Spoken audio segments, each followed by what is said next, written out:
Welcome to study 24 Udaipur.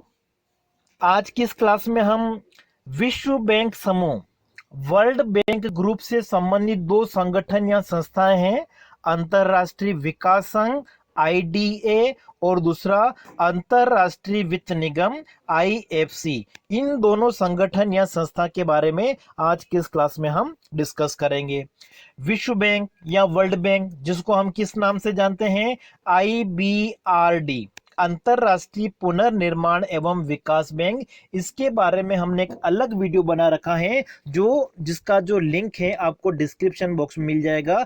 वहां से जाके आप अगर वर्ल्ड बैंक के बारे में स्टडी करना चाहते हैं तो उस लिंक से जाके आप इसको देख सकते हैं। आज की क्लास में केवल हम विश्व बैंक समूह की जो दो संगठन या संस्थाएं हैं, अंतरराष्ट्रीय वित्त निगम और दूसरा अंतरराष्ट्रीय विकास संघ, इन दोनों के बारे में आज की इस क्लास में हम डिस्कस करेंगे।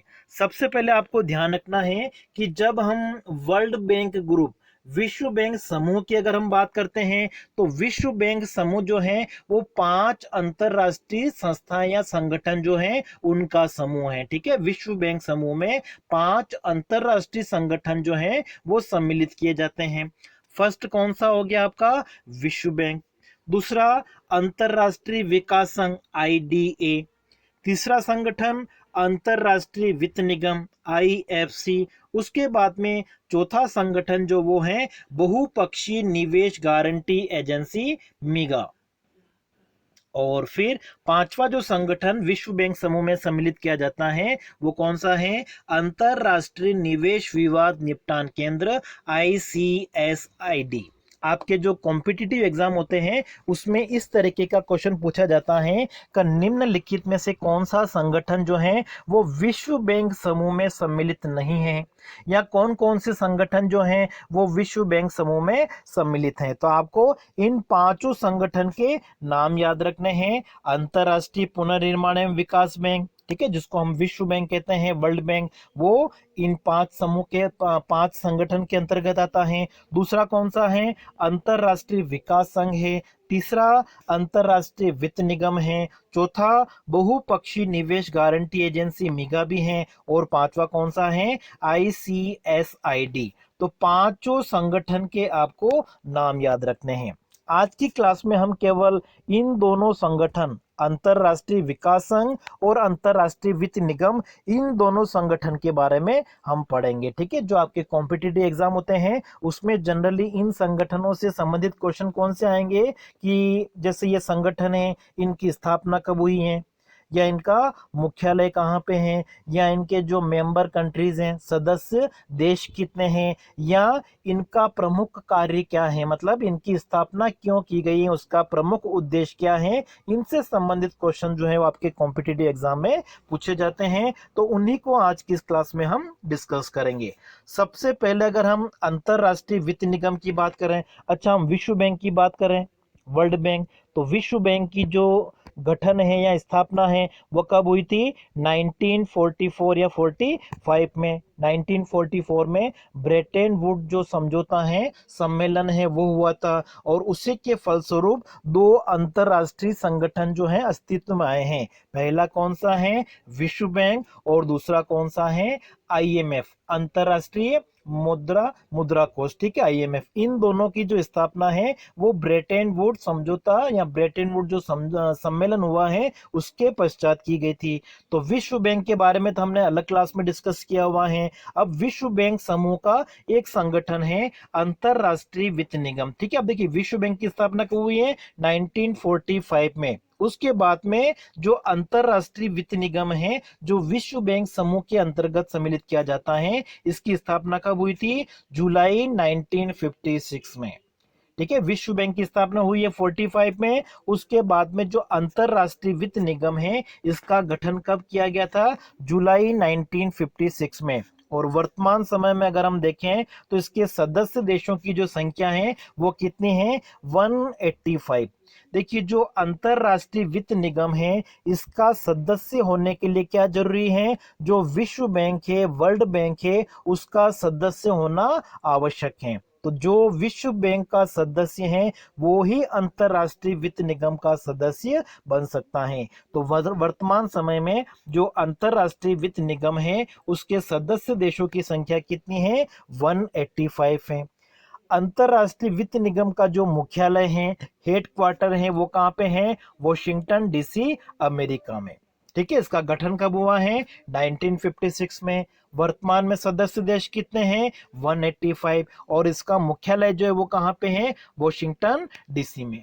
अब देखिए, जो अंतरराष्ट्रीय वित्त निगम है इसकी स्थापना क्यों की गई? इसकी स्थापना का प्रमुख उद्देश्य क्या था कि जो सदस्य देश हैं वहां पे जो निजी क्षेत्र के उद्यम हैं उनके विकास को एक तरह से प्रोत्साहित करना, निजी क्षेत्र के जो उद्योग हैं उनके लिए बाजार का निर्माण करना, निजी क्षेत्रों को एक तरह से नए अवसर प्रदान करना, इन उद्देश्य को पूरा करने के लिए एक तरह से क्या किया गया था?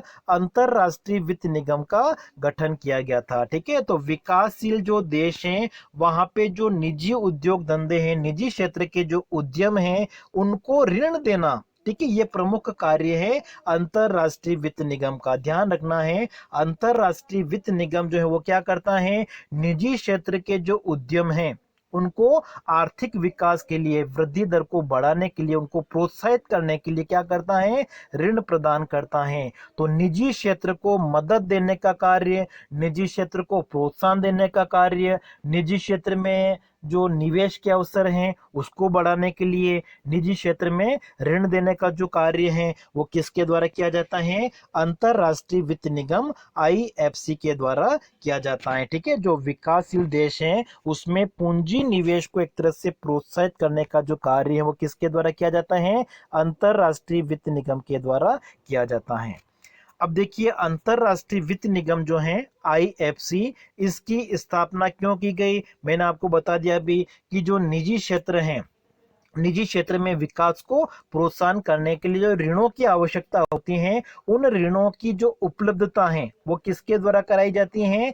आईएफसी। तो अंतरराष्ट्रीय वित्त निगम क्या करता है? निजी क्षेत्र को ऋण प्रदान करता है, निजी क्षेत्र के जो उद्यम हैं उनको मदद एवं प्रोत्साहन देने का कार्य करता है, और जो पूंजीवादी देश हैं, विकसित देश हैं, उनको विकासशील देशों में निवेश करने के लिए भी एक तरह से क्या करता है? प्रोत्साहित करता है। मतलब निजी क्षेत्र में निवेश के अवसरों में वृद्धि हो इसके लिए कार्य करता है आईएफसी। ठीक है, विभिन्न प्रकार की जो सेवाएं हो सकती हैं, कृषि क्षेत्र हो सकता है, विनिर्माण हो सकता है, वित्तीय बाजार हो सकता है, इन सभी के ऊपर एक तरह से क्या किया जाता है? आईएफसी के द्वारा फोकस किया जाता है ताकि निजी क्षेत्र के जो उद्यम हैं उनकी जो जरूरतें हैं उनको एक तरह से पूरा किया जा सके। तो ये कुछ मुख्य बातें हैं आईएफसी के बारे में आपको ध्यान रखना है कि जो आईएफसी है इसकी स्थापना या गठन कब किया गया था? 1956 में। सदस्य देश कितने हैं? 185 इसके सदस्य देश हैं। मुख्यालय कहाँ पे? जहाँ पे विश्व बैंक का मुख्यालय है, वॉशिंगटन डीसी में इसका मुख्यालय है। और मुख्य इसकी स्थापना का उद्देश्य, कार्य क्या है? निजी क्षेत्र के जो उद्यम हैं उनको ये ऋण देने का कार्य करता है। अब देखिए, दूसरी जो संस्था है, संगठन है, वो कौन सा है? अंतरराष्ट्रीय विकास संघ, इंटरनेशनल डेवलपमेंट एसोसिएशन, आईडीए। और इसकी जो स्थापना है वो कब हुई थी? 24 सितंबर 1960 को। ठीक है, अंतरराष्ट्रीय विकास संघ, देखिए विश्व बैंक की स्थापना हुई थी 1945 में। उसके बाद में हमने देखा था 1956 में अंतरराष्ट्रीय वित्त निगम की स्थापना हुई, और उसके बाद में 1960 में किसकी स्थापना हुई? अंतरराष्ट्रीय वित्त निगम की। और इसका जो मुख्यालय है, हेड क्वार्टर है, वो भी कहाँ पे है? वॉशिंगटन डीसी, अमेरिका में है। अंतरराष्ट्रीय विकास संघ के जो सदस्य देश हैं वर्तमान में वो कितने हैं? 173। ठीक है, सदस्य देशों की जो संख्या है 173 है। अंतरराष्ट्रीय वित्त निगम के कितने हैं? 185। जबकि अंतरराष्ट्रीय विकास संघ के कितने हैं? 173। और ये विश्व बैंक समूह की एक तरह से अनुषंगी संस्था कहा जाती है। ये जो अंतरराष्ट्रीय विकास संघ है वो क्या करता है? जो इसके सदस्य देश हैं, ठीक है, जो विकासशील देश हैं या जो निर्धन देश हैं जो इसके सदस्य हैं, उनको कम ब्याज दर पर एक तरह से क्या करता है, दीर्घकालीन समय के लिए ऋण उपलब्ध कराता है। ठीक है, आर्थिक विकास के लिए वित्त की व्यवस्था करता है, गरीबी को दूर करने के लिए एक तरह से क्या करता है, सहायता करने का जो कार्य है वो किसके द्वारा किया जाता है, अंतरराष्ट्रीय विकास संघ के द्वारा। इसलिए जो अंतरराष्ट्रीय विकास संघ उसको क्या कहा जाता है, विश्व बैंक की रियायती ऋण देने वाली खिड़की। बहुत इंपॉर्टेंट है, ध्यान रखना है कि विश्व बैंक का कौन सा संगठन है, कौन सी संस्था है जो रियायती ऋण देने वाली खिड़की के रूप में जानी जाती है, वो है अंतरराष्ट्रीय विकास संघ। ठीक है, आपके पास में 4 ऑप्शन आ जाएंगे कि विश्व बैंक समूह में से किस संगठन को, किस संस्था को रियायती ऋण देने वाली खिड़की के रूप में जाना जाता है। तो किसको जाना जाता है, अंतरराष्ट्रीय विकास संघ को। ठीक है, सॉफ्ट लोन विंडो कहा जाता है अंतरराष्ट्रीय विकास संघ को। और फिर 1961 में यूएनओ का एक तरह से ये अभिकरण बना है।